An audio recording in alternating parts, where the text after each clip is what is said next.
This is Kerrigan and Company. You know, folks, I've known the College Hype team for more than 20 years. They're a local screen print and embroidery company servicing the New England area and beyond. Now, what makes the team so special is that they have more than 35 years of experience and they do all the work in-house. I love their tagline, making a difference one t-shirt at a time. Speaking from experience, I know that is the truth. Learn more at collegehype.com. Hey everybody, it's Kim Kerrigan coming up on this edition of Kerrigan and Company. Keeping me company today is a woman you've seen on network television and you may have even shopped in her stores. This is Kerrigan and Company. Kerrigan and Company is here for you. Yes, Kerrigan and Company is here for you. Hi, everybody, and welcome to Kerrigan Company. So glad you could be with us for this episode. I am so excited about this episode because it is brought together, first off, two women that I admire so much. I've known for a long time. Both of these women work in fashion, and we're here today to talk about fashion as we head into the fall, and we'll look at it from a couple of different perspectives. But I'm also very much looking forward to later in the show because we have one of the foremost experts when it comes to breast cancer. This is a topic that's very near and dear to my heart. My co-host today, keeping me company, is a survivor. My mother is a survivor, and I am more than thrilled to be able to talk about that subject and some of what's happening in the world of breast cancer research. So that is all coming up right here on Kerrigan and Company. But first, let me introduce you, and I don't really need to introduce you to the person keeping me company today. This is Gretta Monahan. It's so good to see you. So good to be here with you. Great to Thank see you. We haven't seen each other for a while. I know, it's been a minute. It has. Pre-COVID, I think. I think we both are still hanging in there. Yeah. God, yes. I love that about us. How's your mom? My mother is terrific. My mom just five years, just a couple of months ago. We got her off of some of the, she's taken those tamoxifen, yes. Arimidex, aromatase inhibitors. That, and she feels like $1 million. I was going to say. And in fact, getting her hair back, which is a subject I want to talk to you about. Okay, good. Let's talk. That's really interesting to me how you handled that. I wish only we had known that from Mom. But getting her hair back and about to get her knee replaced. Like, Mom, can we stop taking on all of the, You know what? She beat cancer. She's a rock star. She is. She is going to be just fine. She'll be running on that knee in no time. Absolutely. So not easy, but I already know she's going to be great. And I am so happy she's feeling so well. Thank you so very much just for asking about her. And we're going to talk about your empire that you have built, which I'm so proud of you because I met you early in my Fox 25 days, and you were in the process of putting that together, and it's really turned out to be something special. But I do want to talk to you about the breast cancer issue here. 2019, just before COVID, you were diagnosed. Yes. Talk to us about how you found that. So I was diagnosed when I went in for my routine mammogram. So I was on time. It was annual.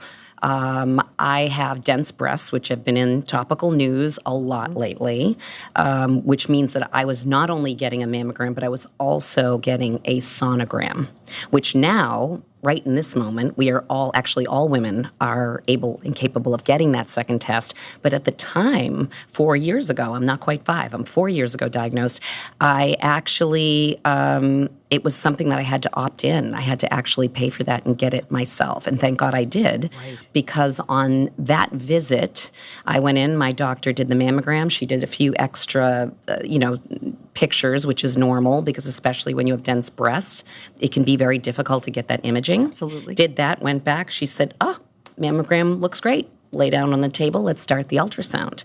So we were talking kids, we were talking life. She was doing our thing, getting caught up as she was rolling the ultrasound, and then she stopped. She said absolutely nothing. And I looked up at her and I could see, and she said, just give me a minute, I see something I don't like here. So she rolled, and she said, please turn. And she said, Gretchen, I really feel we need to biopsy you today. And I said, what? And she said, I am seeing a couple of lesions here. They're tiny, but I do not like what I see. So I want you to cancel your day. And I am going to ask you to either come back or wait, and we're going to get right into a biopsy. And she did the biopsy that day. A few hours later, the next day, I actually had the call from her. My husband and I were there, and she said, "I'm sorry, you have breast cancer. You have 3 lesions that are malignant." And it takes your breath away. Oh, we can't were imagine. dumbfounded. Right. I can feel it now, even though we've been through it and on the other side of it. Those words everything seems to stop. Absolutely. You're Your world in changes completely. Yes, time just stops. Everything stops. At the time, I have 2 boys. At the time, my youngest was just 2, almost 3, and my eldest was 8, going on 9. So, everything flashes before you. Of course. And at that moment, it felt like I got onto a freight train, because now I understood that cancer was ticking in my body, and didn't know much more than that, because we don't go on a deep dive of medical jargon and breast cancer and oncology language until you have to. So it is overwhelming for women and for people anywhere dealing with a cancer diagnosis. You had a double mastectomy by choice? Yeah. Interesting you should say that. So the initial diagnosis was, as I said earlier, to recap, the mammogram was completely clean. Both sides looked good and clear. Got into the ultrasound diagnostic. They could then see differently, and that was where they picked up the lesions on the left breast. When we did further diagnostics, we did MRIs, we did other tests, everyone that you could see, CT scans, there was no cancer present that could be detected in the right breast. After much consultation, a lot of it with my clients, my community here, Sure. One of the foundations that I work for and love, which is Find the Cause Breast Cancer Foundation. I have been on the board and working with them for years, for almost 20 years. I called them. I had resources, thank God. I started asking around to the community. And after a lot of consideration and consultation from oncologists and oncologist surgeons, I decided that I wanted to actually remove both breasts, even though I had breast cancer detected in left. Right. Post-surgery, and I'm kind of speeding up for you, Kim, but post-surgery, we did find cancer in my right breast. That is extremely rare, so I want to be responsible, and I want to say that here. But for me, I was diagnosed with what's called HER2-positive breast cancer in the right breast, and it was invasive. It was small. It was early stage, but it absolutely, positively was a blessing for me that I had both breasts removed, that decision and early it made a big change in my treatment, because I don't know what happened with your mom, but for me, we didn't think that I would need chemo. We thought that prophylactic removal of my breasts, double mastectomy, probably tamoxifen or an aromatase inhibitor, because I also had strong estrogen positive breast cancer as one of my types, would be enough. But once we found and once they detected HER2 positive, it had to be dealt with chemo. Right. I think you said 6 months, every 3 weeks, you had a treatment. So I had Taxol for 12 sessions. So that was 12 sessions of Taxol, which is your classic IV chemo, and that was in office. Now, I was diagnosed.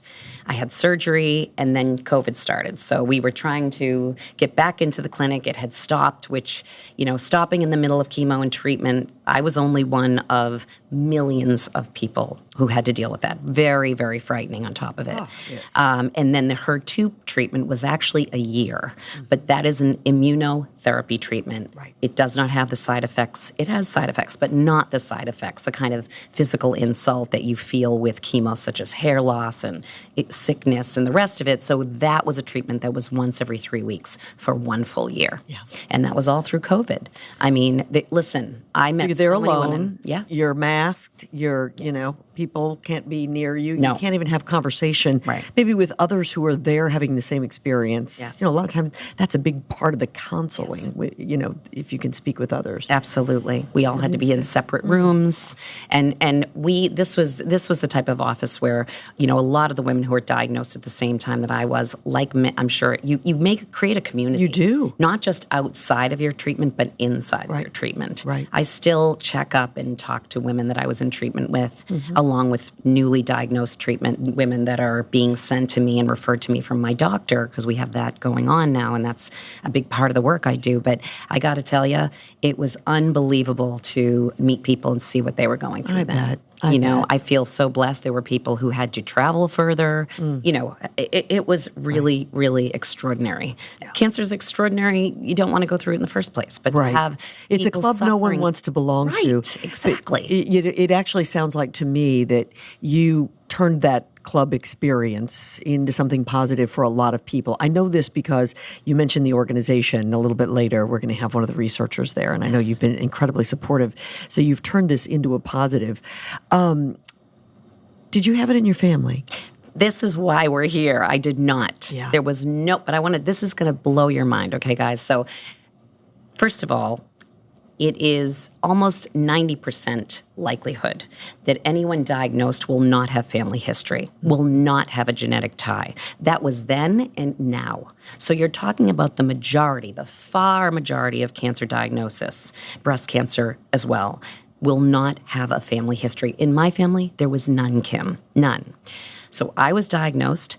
Today, 4 years later, every single one of my cousins have had some form of breast cancer. Wow. And aunts. Wow.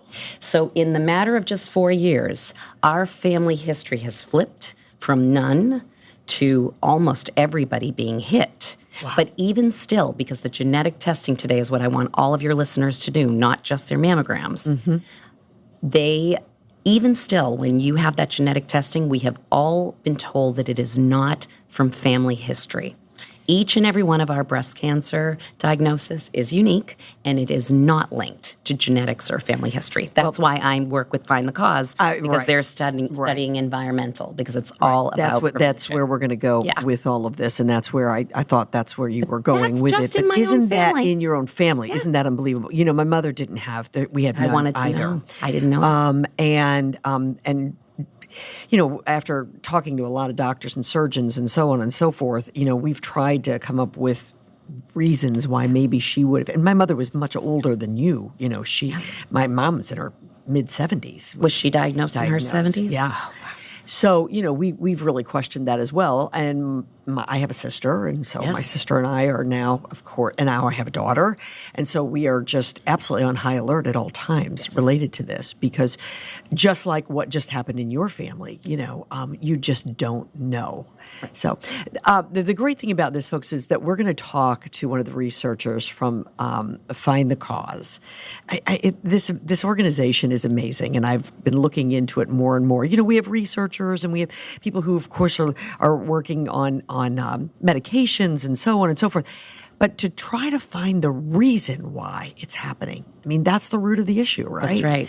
I'm so glad you said it that way. Yeah, it was hard for me to not jump on you, because you said it. You served up, though, the most authentic reason that I'm connected to it, and that it's my highest priority. Find the Cause is because when you are your mom who's diagnosed, now you've got your daughters, you've got your granddaughter, and your biggest question is why? Absolutely. And as you said, I support care and comfort. Personally, in my philanthropic strategy, I support treatment. But guess what? There is so little research being done. Find the Cause is so unique because there is so little research. I'm talking less than 10% of the National Cancer Institute's funding goes to environmental research. We have to know why. If this much cancer is coming not from family history, Absolutely. right? Not from what are genetics. we drinking, or Correct. what are we breathing? And that's what why are we I am so exposing? thrilled David is here, because he was the first one, he was the founding scientist, first one to say, this is what I'm going to dedicate my life to. Yeah, it's terrific. All right, so we're going to talk with the doctor. And we have to talk about the other part of your life, which is The fun part? yeah. Of course. You're an angel for sharing your personal story. And I think these personal stories are so important. And I share my mother's and I do with her blessing because, it can happen to anyone. I think this falsehood of thinking that I'm safe because I'm 70. Right. Or I'm safe because nobody in my family has it. So you're skipping the mammograms and you're not doing the things that you need to do and taking care of yourself the way that you should. I think that's leading people down a real primrose path to destruction. I got to tell you, I love this idea that the sonograms are now available too. And I'm thinking about this as you're saying it, and I'm just thinking, if you had not done that, and then you're another year down the road. Yes. And then life is very, very Absolutely. different So I today. want to I know your listeners are amazing. You know, I'm a crazy fan. I love listening and watching you. But the information you can take away from this moment and what you tabled is that you have to ask. I know we talk about, self-advocacy and health, but you have to say, do I have dense breasts to your doctor? Right. That's the only way you're then going to be invited to get the kind of proper screening that you need for you. All right. Gretta Monahan is with me today. There's so much more to her than breast cancer, but we're so glad she's here to talk to us about it. We are eventually going to talk about fashion, which Yes, is what we she's are. all about. And I can't wait for that portion of the show. But when we come back, we're going to speak to a specialist that's very near and dear, as you've heard, to Gretta's heart. And hopefully we're going to learn a little bit more about what is causing breast cancer across our country.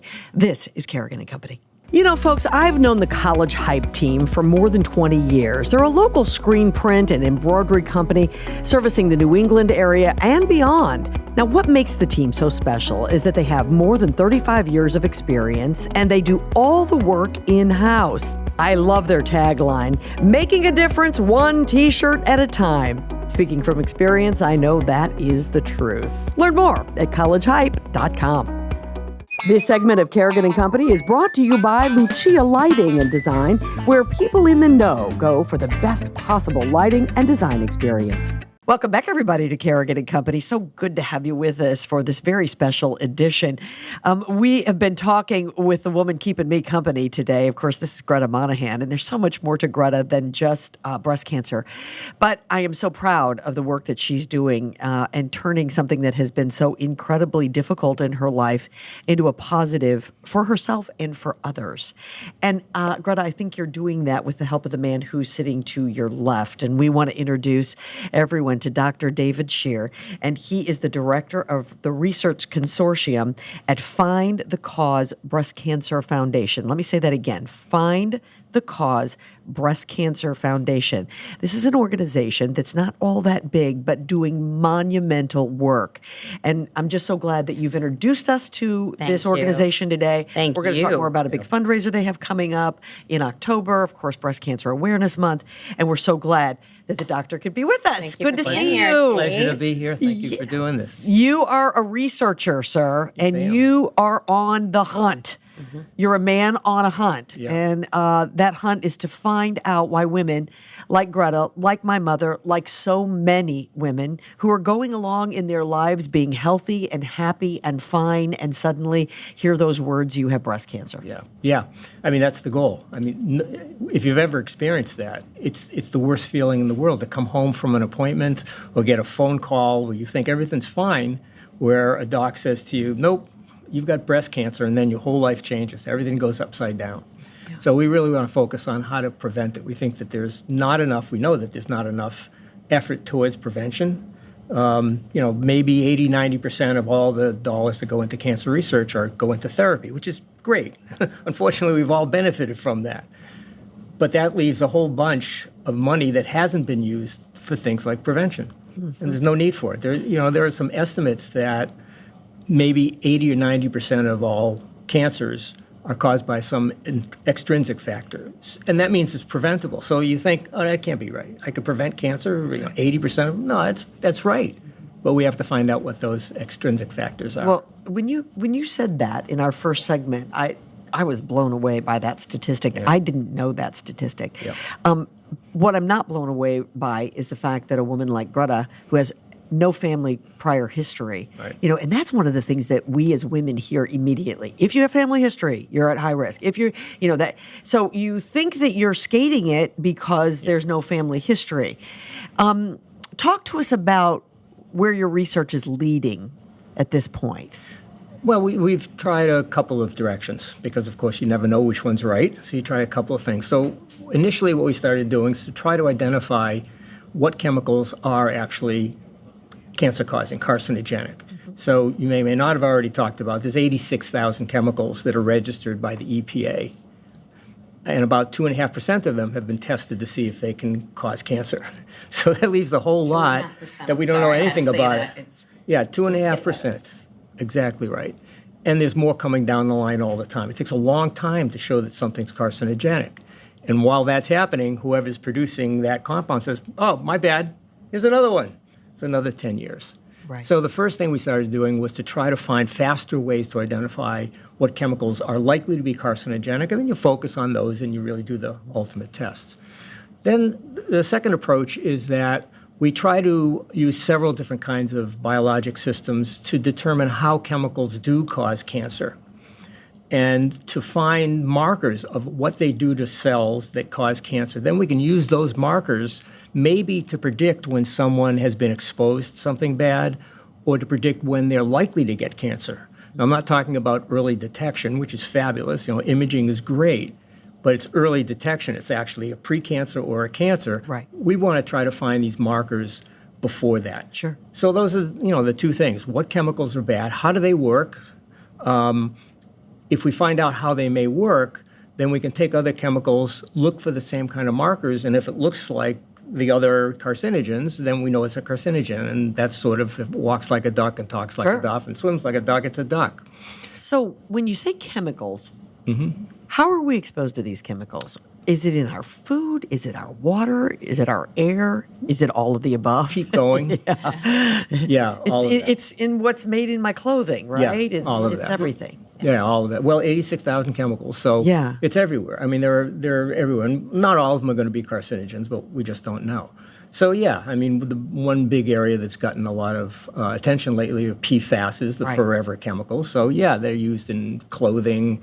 They're used in commercial paper that's used to wrap food in because the juices can't leak through. It's used in nonstick pans. It's used in some forms of dental floss. I mean, it's thousands of uses for it, and it works great, except some of it may well be carcinogenic. Right. So there's the PFASs in your clothes. There's PFAS in your water. If you're breathing, which most people are, you're inhaling ambient particles that may be carcinogenic, especially if you live in a city like Boston. So there's lots of sources. That's the bad news. The good news is, well, as we identify which of these are really bad, we can take steps to avoid them, at least on a sort of a personal level. So it gives control back a little bit to people. So there are things you can do. And minimizing that exposure. I think this is what I've learned from David, and I'm going to follow that question up for you is, people can get overwhelmed and say, how do I get away from all this? And David educated me and the team to say, look, this is about, we need to be educated. We need to know. We want everyone to know and understand, because then there is actually a strategy you can put in place. We can actually, our research, his research and the team can actually work on creating ways to intercept cancer before it becomes a diagnosis. Right. It's not that we can take all of the exposures away. Right. Because some will exist. But over time, the more they are highlighted, the more that we find the cause and go and look. When we are able to use funds for that, the geniuses, are able to go in and actually do some incredible things for us to not turn around and have these statistics on the rise as they are. Yep. Just the opportunity to identify seems to me, like you said, then it's just, at least maybe there's a personal choice that can be made. Yeah. Right now, we're just sort of sitting ducks. We have no idea, right? In so many cases. Exactly right. The general public doesn't. I believe you do, sir, but I don't. Well, I don't even know which ones I'm exposed to during a day are real bad guys, or what combination Right. of those things are real bad. I mean, we know some of the more obvious ones, but we're trying to figure out what the others are. So as Greta said, there's not just primary prevention, which is what I talked about, like who are the bad guys here, but then there's the secondary prevention where you can intercept the cancers before they happen. And in order to do that, we got to identify something other than I see a spot on a film or something. You have to look at some other kind of more subtle early marker of a change, a molecular change that can say, hey, you're not in trouble yet, but you should be careful for this. And then if it's really a higher risk, you go and intercept it with certain interventions, which we're trying to develop. The kind of research that you're doing, will it be applied in other cancers? Oh, yeah. All of this is totally Okay. extendable to other cancers. Okay. A lot of what we're talking about is gearing up the immune system to fight. A lot of these chemicals not only make cells transform into these horrible malignancies, but they also suppress the immune system. Without the immune system, you are a sitting duck. And the immune system fights all kinds of cancer. But basically, most people by the time they're 40 have had some form of cancer, and they never knew it because their immune system has killed it. It's when it doesn't, when the chemicals or other extrinsic factors suppress the immune system, that you get in trouble. Most So, short people answer, by yes. 40 Your eyebrows. I just have your executive producer it went, went, whoa, wait, what? happened to me. This right. is exactly this type of education that we're not getting. So Isn't that you've had amazing? some form, or you've had cells Yes. that have been free flowing in your body, and your immune system has taken care of that. Absolutely. Yeah. Wow. Absolutely, yeah. Wow. What is your ideal world if you can figure this out? What's going to happen? Well, there would be some accountability Okay. for entities that produce some of these chemicals. And that accountability would not only be, okay, you already did something bad, so here, you know what? Sort of like the Superfund program, you have to pay for remediation some way. Yeah. Better is to develop techniques that can identify bad chemicals when bad things are about to happen. That's where the ultimate goal is, and then that leads to prevention. Sure. Absolutely. Will we cure it? Oh, yeah. But is it going to be 2 years? Well, first of all, cancer's many, many different diseases. That's the problem. Basically, the mechanisms of cancer are like every mechanism in your body that develops everything. I mean, it's like all of life. And so there's that kind of heterogeneity. But the technologies are developing, the molecular technologies, the computational technologies, we do things with computers that can help us out. I can't tell you if it's going to be 2 years or 20 years or 200 years.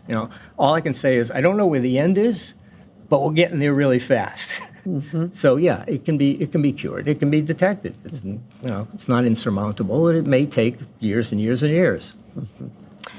So you are being honored because of the work that you do. That Justifiably is so. coming up in October. Yes. Find the Cause Breast Cancer Foundation having a big event on October the 24th. Yes. Tell us all about and it. you're going to be there, Kim. And so are you. Fantastic. Okay, so we are having our first annual, I want to say this because we've talked about a heavy subject. Yeah. It's called the Prevention Party. So the committee, the board, our executive director, Caitlin, came up with this. We said, there is so much hope. There is so much you can see from this conversation. Like, So much good. wow. Right. I mean, you asked the question, can there be a cure? You have someone who is the best in the world who said, yes, there can. Yeah. You leave this room feeling and knowing, wow, thank God we talked about this and not just about chemo, tamoxifen, and the aromatase Absolutely. inhibitors, right? Or mammograms, they're all important. But let's talk about avoiding and really, curing cancer, curing it and avoiding it altogether. Yeah. So that is what the Prevention Party is all about. Right. Yes, it is to 100% devote all of the funds raised that evening to David Hint's team's research. It will be at the Omni Seaport, so right here in Boston. And I just want to say for your audience, David, you were founding scientists of the consortium of Find the Cause over 20 years ago. Yep. And, this is birthed in Boston. As you would say, I think on some of your other programs, you use a great phrase. You're like, they're very quiet about all of their success. Right. Loudmouth is here. I don't want any more quiet, because here's the thing. What we always come to here, Kim, is that, yes, I love that David has taught us, and we will cure it.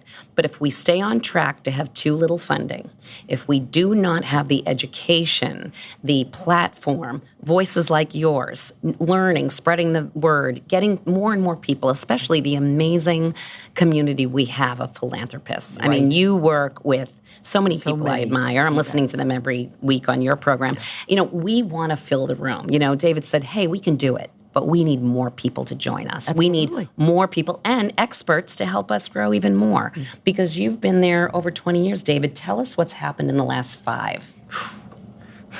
Where do I start? I mean, it's, the expansion of the technologies that allow us to do things like, really apply what we do to prevention. They're mind-blowing. It's like, it's equivalent to what you've experienced with your cell phone over the last 10 years or something. It's like, that was an impossible thing 10 or 15 years ago. Now it's like, okay, we all have it. So the technologies are going to let us identify a lot of markers that will predict when the cancer is going to happen. That's why we sort of laser focused on the prevention thing.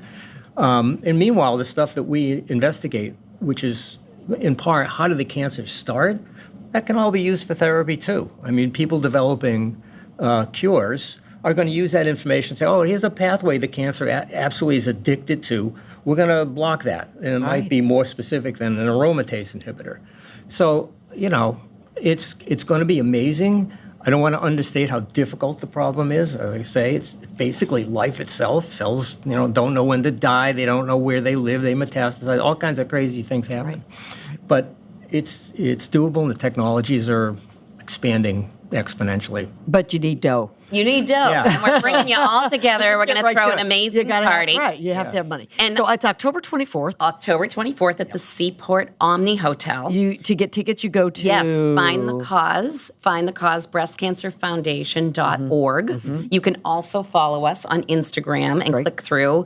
I'm telling you, it's going to be an amazing evening. It's on a Thursday night. Makes it easy. Yes. And we also, though we are born and bred and proud in Boston, we also have a tremendous fan following of David and his team's research from all over the country. So I just want everyone to know, if you have people and friends and family in California who want to find the cause, bring them, please DM us, let us know, join us, because this is not, we don't want to keep this captive. No. Already, David and his team's research has been used and cited all over the world. The global reach, which I will send you, for you guys will love it, is incredible, but we have an incredible reach, and we just want everyone there too. Well, and you want everybody to join in, because the work they're doing won't just save lives in Boston. The work they're doing will save lives across the globe. So everyone should be involved.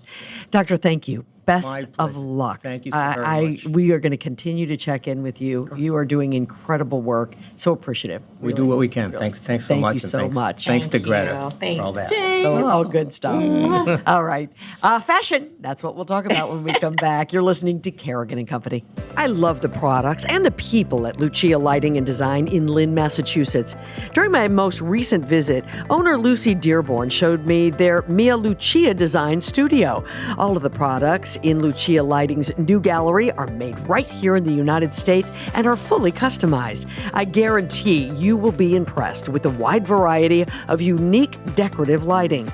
If you can imagine it, the experts at Lucia Lighting Design can make your dreams come true.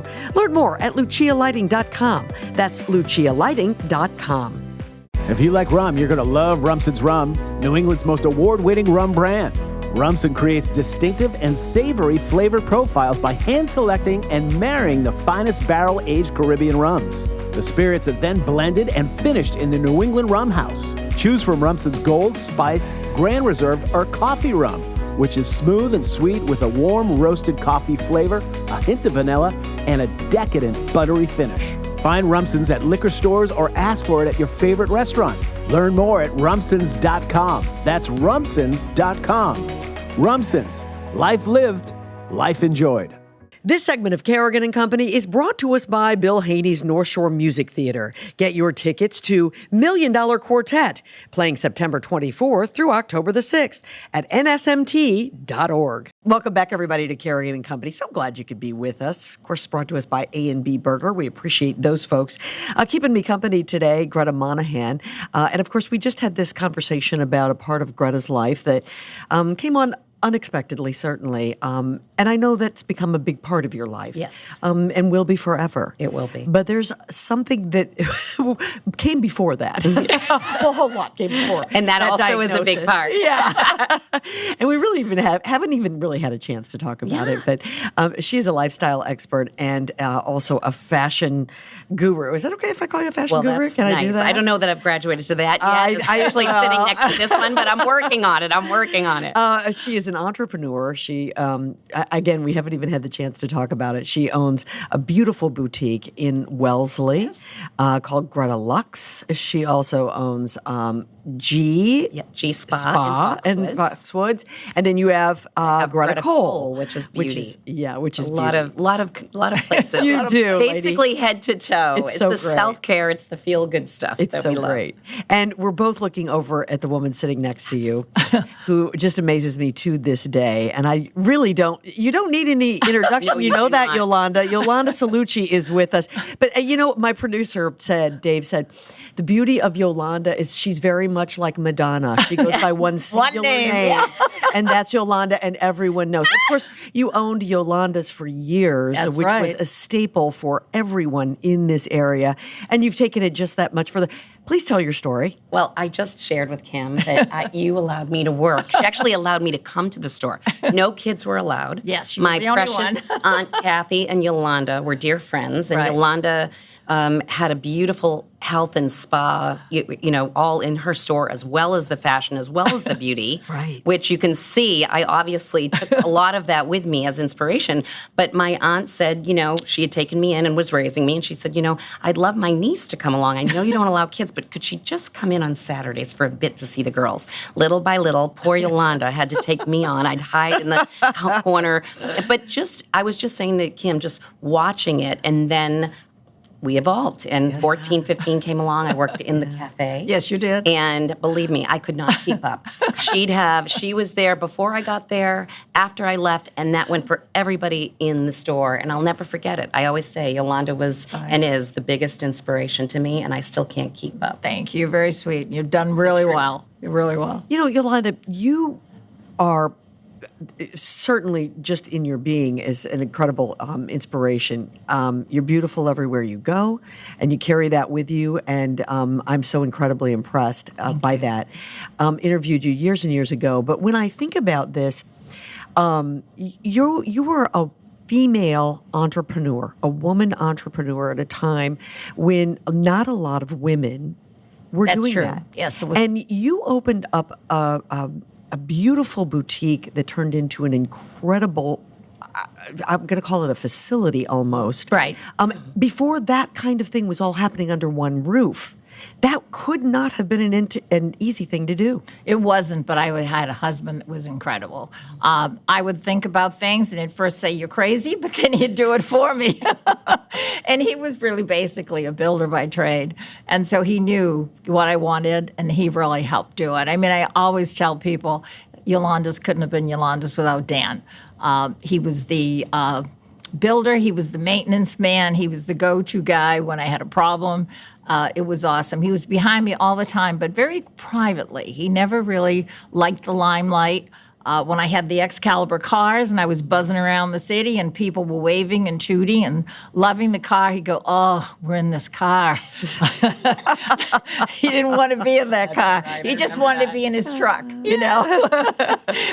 But I mean, again, as a woman, there had to have been a lot of doors that, they thought they were going to close and you stuck your foot in, right? Oh, yeah. And I you mean, told the them bank, no? for one. I mean, when I gave him bank, the idea of what I wanted the money for, it was like, no, that's not going to work, But I did learn that it's really a lifestyle. And that's what I learned about even buying for my clients. We had all kinds of clients because really fashion is a lifestyle.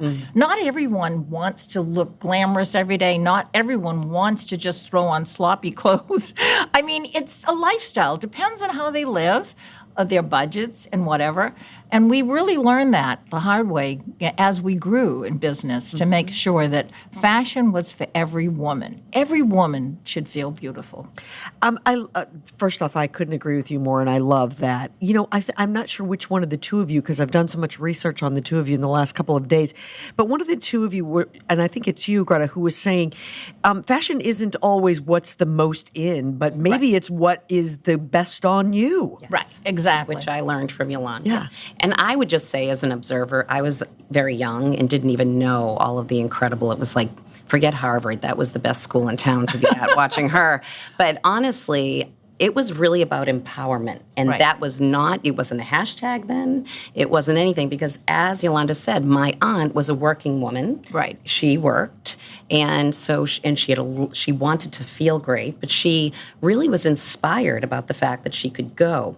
She could have her girlfriends, have a community, create a community, which she depended on quite a lot, and, swim, take her classes, and then go upstairs and treat herself to an outfit or something that she would select, though, with Yolanda, to last and last and last. It was not about buying the trendiest thing. No, they were It we're in was not. trendy, right. In fact, there are things now that I wear sometimes and someone will compliment and I'll say, it's from the store, and I've been closed for 15 years. Right. And it was years before we closed that I was wearing it. But they weren't trendy. They were just classic, beautiful clothes. Yes. Where did this come from for you? I think as a little girl, we didn't have much. And my mom used to always say that, if you wear a nice, sparkly, clean blouse and it's pressed beautifully and just a little pair of black pants, you'll look great. You can compete with anybody. Just feel comfortable in it. You got to feel comfortable in the clothes. Mm-hmm. And that was really, I think my mom really taught me that. Mm-hmm. Exactly what you just said is something my mother has said to me for many, many years, and it is so true, and the older I get, the more I realize. I have a good day when I'm in something that I feel comfortable in, and I get more compliments regardless of what it might be. Exactly. Yes. It's all about being comfortable in your skin, literally, right? Exactly. How do you convey that, though, to women? That's not an easy thing to do, because I think a lot of women walk in thinking, I've got to walk out looking like this, and that may not be good for you. I think that was probably the biggest surprise people had, because Yolanda and her team, and she trained everyone, would receive someone and then say, who are you? What's your lifestyle? Right. That was part of the process. And people weren't used to that. People were used to, just as today, maybe worse, self-shopping, feeling intimidated. They were nurtured.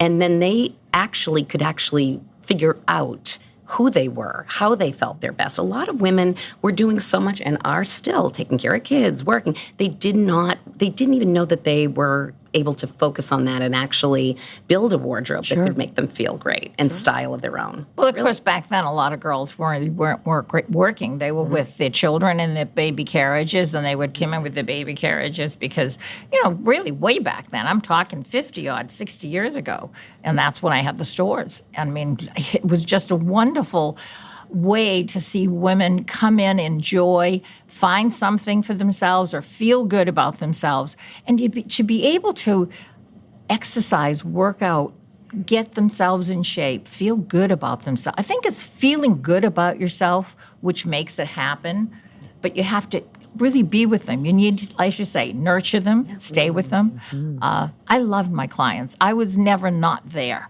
Yeah. Never.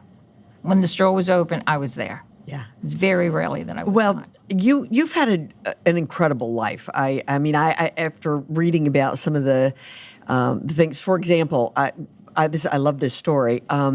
You were going to the prom. Mm-hmm.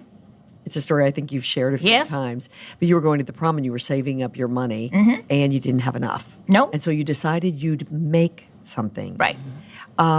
That was sort of where this whole idea of glamour and being able to make yourself feel good about it came from, right? Yeah.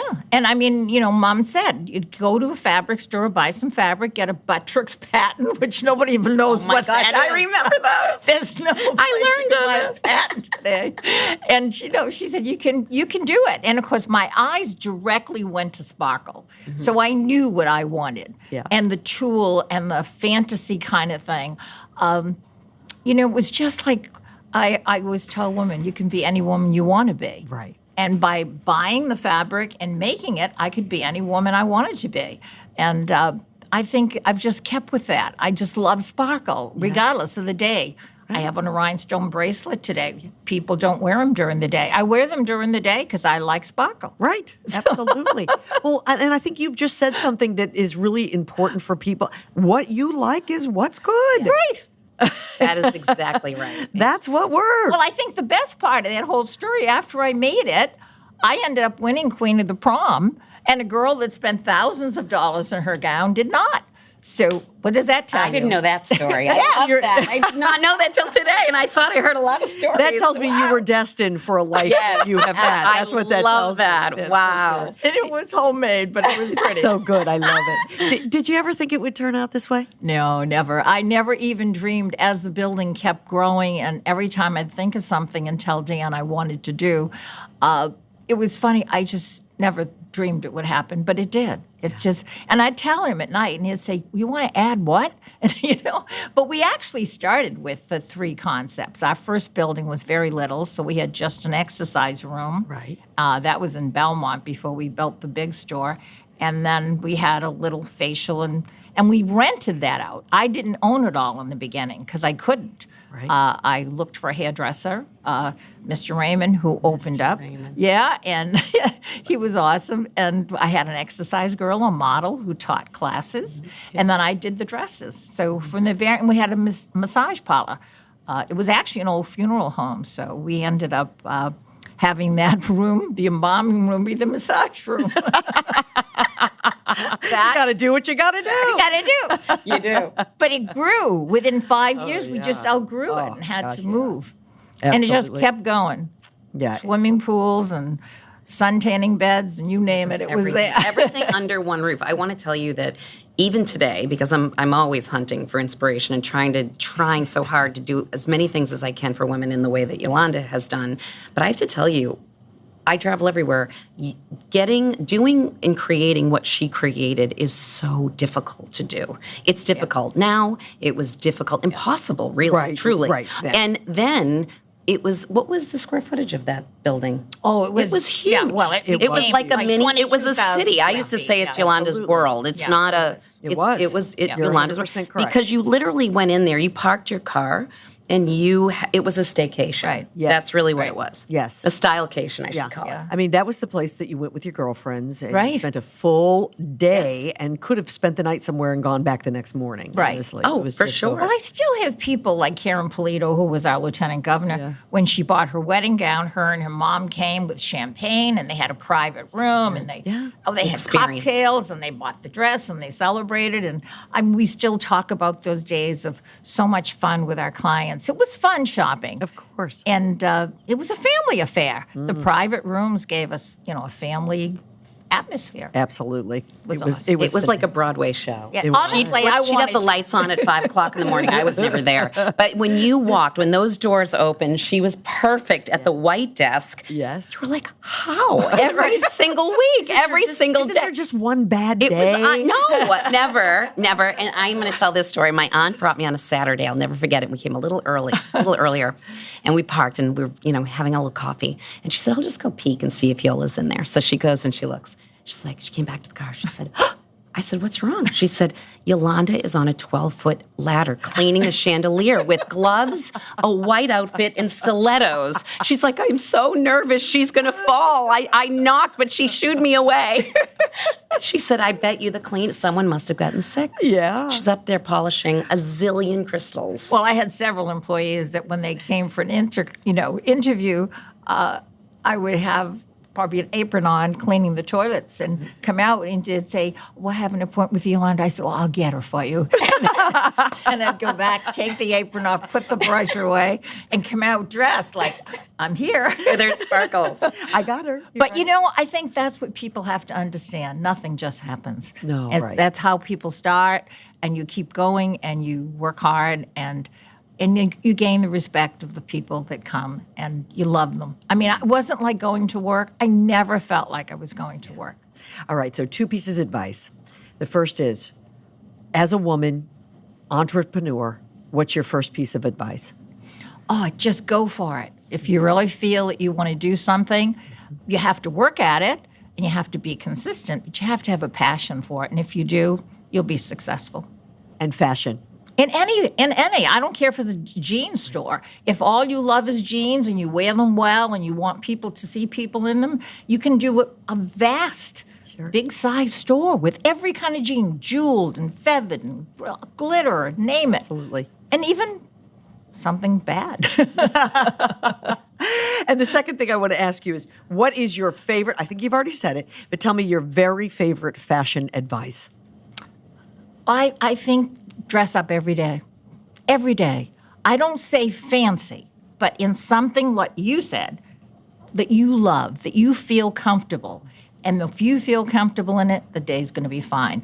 But you really, and you can't listen to people like, don't wear white to a wedding. Oh, please. You know who the bride is. You can tell. Even if that woman has got white on, don't be intimidated by her. Let her wear white. You're still the bride. Yeah, absolutely. I am so glad that you could be here. This has been I wish you could stay for the next show. No, I wish you would too. Because she's quite the philanthropist, as you know, giving back all these years. So, well, we'll have you back so we can talk about some of your favorite charities. We didn't even get a chance to tell everybody. Tell everybody about you have a TV show. Yes, I have a local at WCAC TV in Waltham, Mass, and I just do a weekly show. But we do a lot of fashion, but we do bring on a lot of wonderful people that have great businesses to promote them and see what they're doing. And I've learned a lot of so many great businesses out there. Little things, like you say, if your girl has an advice and she wants to do something, go for it. Yeah. And we're there to help you and put you on the air. That's so terrific. Yolanda Cellucci, so glad you could be part of this. Thank you, and thank you, and Gretta. So very nice much. to see you both. good to see All right, we'll be right back here on Kerrigan and Company. There's a whole lot of shaking going on when the hit musical $1 Million Quartet rocks the stage at Bill Haney's North Shore Music Theater from September 24th through October 6th. Tickets at nsmt.org. As we age, our lips sometimes become thinner and not as hydrated. Are you looking to transform your lips? If so, set up a free consultation with my friends at Sienna Aesthetic Spa in Beverly. Whether you're looking for a subtle enhancement or a more hydrated lip, the professionals at Sienna can customize your filler and give you exactly what you're looking for. Combine the enhancement with a hydrofacial and get 20% off. And don't forget to mention that you heard it right here on Kerrigan and Company. That's Sienna Aesthetic Spa in Beverly. Reach them at siennaesthetics.com or you can call 781-405-1447. That's 781-405-1447 for a free consultation. This segment of Kerrigan and Company is brought to you by Sienna Aesthetics Medical Spa. Take years off your face with the very latest technologies at Sienna Aesthetics in Beverly. Welcome back, everybody, to Kerrigan and Company. Man, this has been such a good show. I'm having so much fun. Me too. Gretta Monahan is keeping me company today. I wish you could just stay forever. I love being here. I love being with you. You're amazing, and I love your show. Thank you so very much. Yolanda is amazing. Oh, yes. Like I said, my original first ever mentor, and I'm still trying to catch up with her. She's unreal. You said this when she got up and left the room, and she's going to be celebrating a very special birthday. We won't say what it is because a lady doesn't say her age, but it's a pretty big special one. And you said, I think she just proves that taking care of yourself, having that positive attitude. Yes. She gets out of bed every day and gets dressed, and it doesn't matter what happened. And a lot of things have happened in her life, as they do in all of our lives. They have. But she gets out of bed and she feels good every day. She gets dressed for herself. Yeah. But more than that, she makes sure she swims. Yeah. She works out. Yeah. And she also, every Sunday, has a big pot of meatballs going that are delicious with raisins in them, because I used to get to eat them. But I have to tell Hence you, the name Cellucci, so in other words, she loves her. She's in love with her family, and she loves her customers that way. And as you know, with her show, she's trying to give back to young entrepreneurs. I mean, she's just a very nurturing, all-inclusive kind of gal who is very glamorous to boot. She is. You're pretty darn glamorous yourself, lady. So let's talk a little bit. First off, we mentioned the businesses, and I want to get into that because it's just, you've built it into such a conglomerate. It's really amazing. It's just fabulous. But you've also, it got TV gigs all over the world. You are a regular on The View on ABC. Yes. You are with ABC. Yes. You contribute to Good Morning America 2 weeks ago. I am sitting there. I've just come home from the gym and I got a cup of coffee and I'm about to go upstairs and work. And Good Morning America is on at my house all the time. And Me in fact, too. so much that I go to the gym and I just leave the TV on and I just come home and just pick it up right where, You have I've good left taste. off, You got to be an yeah. ABC girl. Yeah, and there you were showing us an absolutely adorable dress and how you could get it for less and what. And you did great because I can't remember which one of the guys was doing it. It was with Will. you. It's usually Lara Spencer and I, and she is like, I have to step aside. She's so fashion savvy. It's crazy. They all are. Yeah. And Will is fashion savvy too. I always Yeah. give it to him. He's handsome and amazing. I said, you look great, Will. But he was like, all right, you want to drive this, right? Yes, probably better if I do. He did a good job. You He did a better great job. But it's so cool that you've had these opportunities. Such a blessing and completely unexpected, honestly. You were with Rachel Ray for a long Yes, I was time. with her 18 seasons, and you know what that is like. 18 seasons it was such a gift. I expected and hoped I'd come on as a guest, and she made me, along with our executive producer Janet, and made me part of the family. Yeah, and we she are did. family Yeah. to this day. I feel sure that's it was true. what an experience. So you did all that while living and functioning primarily here in In the Boston. beginning, yes. Yeah, and that couldn't have been easy. Yeah, it was. you were on a It plane was back and forth. exactly, and and we didn't have the remote capabilities we do now, and obviously it was very different. And everything you did was sort of long form shooting. So if you did, for instance, what you saw on Good Morning America, had I done that, 15 years ago on Rachel Ray, that would have taken 4 or 5 days to shoot. But now we do it in the morning. We do it in 3 hours, because we can remotely. I can get the dresses. The producers are amazing. Yeah. They work on it. I work with a gentleman named Woody. He works in wardrobe and he's incredibly gifted. So everybody works to get to that point of the live moment, but you're not all having to fly and get and do. And it's pretty incredible. Oh, but it's really, for me, Kim, it's about reaching people. I am an OG Bostonian. Everyone says, why? You moved to California, you moved to New York. Why didn't you, close your businesses down in Boston and just reopen them? And I say, no. Yeah. Boston's like nowhere else. Well, nowhere else. and The you have loyalty, you have that the love, land the family. Here yes. That's pretty easy for somebody to say. Yeah, That's it's very much easy harder to and do. crazy, in my opinion. That And I is love so- it. It was because hard, but you do it. You came up through the ranks with these fabulous establishments, the boutique in Wellesley, which is absolutely beautiful you. and just has the greatest pieces. And if you're looking for something special, you'd absolutely, Gretta Lux, you just want to. Or jeans. Could be just jeans. They're special though. Yes, yes. yes. Yeah, you got your little. It's painstaking. I mean, we all try them on. We have to make sure they fit right. They're flattering. The butt looks good. It's the same old, right? Well, we're pre-styling them for you, Yeah. so they've been vetted. Every piece has been vetted. I promise These you. do not make your butt look big. You don't have to ask your husband. That's right. You've got me. And then, of course, the spa, which Yes. the spa is just fantastic. Yes. And it's beautiful. Thank you. G Spa. And then you have Gretta Cole. Yes. Is Cole your maiden name? So no, so I love that you asked that because I get was. to no. Cole is Nicole Leone, my original co-founder, and still my best friend to this day. We are also family. So we were two young women starting out. I had a dream. I told her about it.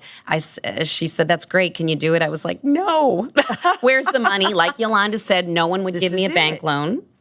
Her parents were very supportive and decided to support us. My aunt and uncle who raised me co-signed and used their home as collateral for my first loan. But you made great points. Even now, entrepreneurs call me all the time. No one's giving them loans, women. It's still very, very, very challenging. Absolutely. So thank God you get family, friends, community. Right. This is how it gets done. Absolutely. Yeah, it's tough. I mean, you were a pretty girl who So we liked made Gretta fashion. Cole. Gretta And Cole was the I name love we it. came up with. Yeah, it's terrific. Well, please, if you've never been in one of the locations, please be sure that you check them out because they really are special places. And I mean that. I really, really do mean that. I've known this woman for a long time. You're a Gretta girl, I've, Kim. And I've appreciated Gretta for a long time. We do this little thing. It's called the College Hype Fast Five. I listen to it all the time, and I get a little nervous because it's my time. College Hype and making a difference one T-shirt at a time. You can visit collegehype.com today. We love our friends at College Hype, so be sure you check them out. All right, are you ready, my friend? Yes, I'm ready. It's 5 quick answers in 30 seconds. If you're ready, here we go in 3, 2, and 1. Must-have accessory for this fall. Handbag. Favorite holiday to decorate for? Believe it or not, I love Halloween. Really? Yes, costumes, everything. I love getting dressed up, and so do my kids. So we do it big. Something most people don't know about Tim Gunn. Ooh, that Tim Gunn is, well, you know he's funny, but what I would tell you about Tim, there's so much to tell you about Tim, I'm going to lose my time. I would tell you that he actually considers Boston very similar to D.C., where he came from, which was a town that they said was not fashion, but everybody in it was very fashionable, and that's how he got his start and went to New York. We had a lot of that in common. Tim Gunn, she did a show with him over at Bravo for a long time. Hardest thing about writing a book? Oh, man, everything. I would say for me, this girl struggled, and I would thank God for my co-writers, my publishers, incredible. I would say the hardest thing is that you want to write everything, and much like this show, you can't. You really have to do a lot of self-editing. How many books do you have? Is it? I have one. You have one, and it is? It's called Style and the Successful Girl. Yeah. And best thing about being a CEO? Best thing is the people. The people, the community. You know, when I say people, I'm thinking of my team first. They're my family. Sure. They have my back. I have their back. From the time that I had breast cancer to kids to babies to any stumbling, we have been in it together through it all. Divorce, death, the best times, the worst times, and I could not be more grateful. And I blew my 30 seconds. Tim Gunn, you stumped me. So many good things about Tim Gunn. This has been so much fun. We want to remind everybody again about the big event that's coming up on October 24th. October 24th at the Omni Seaport. I'll give you all the information so you can post and link it up to your site. Absolutely. I will as well. If you want to follow at Gretta Monahan, that's me, or at Gretta Lux, my store, to see all the goodies that you talked about. But yes, and Find a Cause Breast Cancer Organization. It's .org, not .com. .org. Yeah, so they're usually always .org. Breast Cancer Foundation. Again, a foundation that is looking for a way to stop cancer before it ever starts. Sponsors, looking for sponsors. There you guys, go, and looking supporters. for sponsors as well. Reach out. Gretta Monahan, thank you, my love. Thank This has been a ton of fun. Thank you very much. Honor to be here. Well, and continued success and great health. Most importantly, continued great health. You as well. Thank you, everybody, for being here for this great edition of Kerrigan and Company. Be sure you follow us on social, and we will see you next time. Thanks, everybody, for listening to Kerrigan and Company. To find out who will keep me company and be my co-host on the next episode, be sure you follow us on Instagram, Facebook, X, and TikTok. Kerrigan and Company is recorded at the Big Night Studios at the TD Garden in Boston. You can view the podcast on YouTube and listen to it wherever you get your podcasts. Be sure you tell a friend. The executive producer of Kerrigan and Company is David Thompson. Our engineer is Peter Hurley, and our social media managers are Grace Kerrigan, Colby Thompson, and Riley Thompson. See you next time.